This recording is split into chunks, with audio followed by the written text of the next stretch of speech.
What's something people don't know about IT Change Control? Hi, I am Pankaj Sharma and I'll be your guide through the world of ITSM Change Control, helping you master smooth IT transformations. In the fast-paced world of IT, change is always in the air.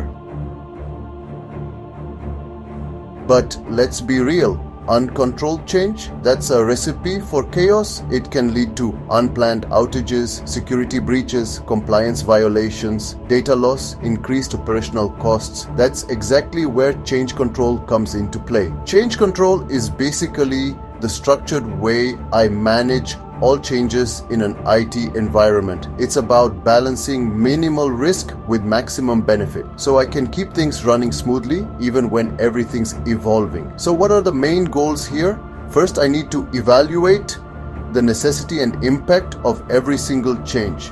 Next, I want to reduce service disruptions because downtime is never a good look. And finally, every change should align with my business objectives. No random tweaks, just improvements that matter. Now, not all changes are created equal. There are standard changes. Those are pre-approved and low risk. Normal changes, they need assessment and approval. And then there are emergency changes, which I push through fast to fix urgent issues on the fly. Here's how the process typically rolls. It starts with submitting a request for change, an RFC. Then, the Change Advisory Board, or CAB, steps in to assess the impact and risks.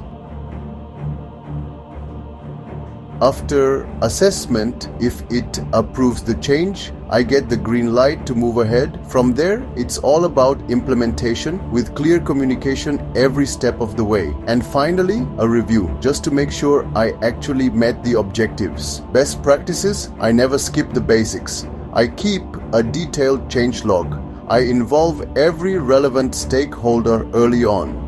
Automated tools are a lifesaver for tracking and reporting. And of course, I always have a rollback plan just in case things don't go as expected. Compliance is a big deal. Bottom line, with solid change control, I can innovate with confidence, making sure every IT transformation adds real value without throwing services into chaos. Plan, approve, implement, review. That's change control.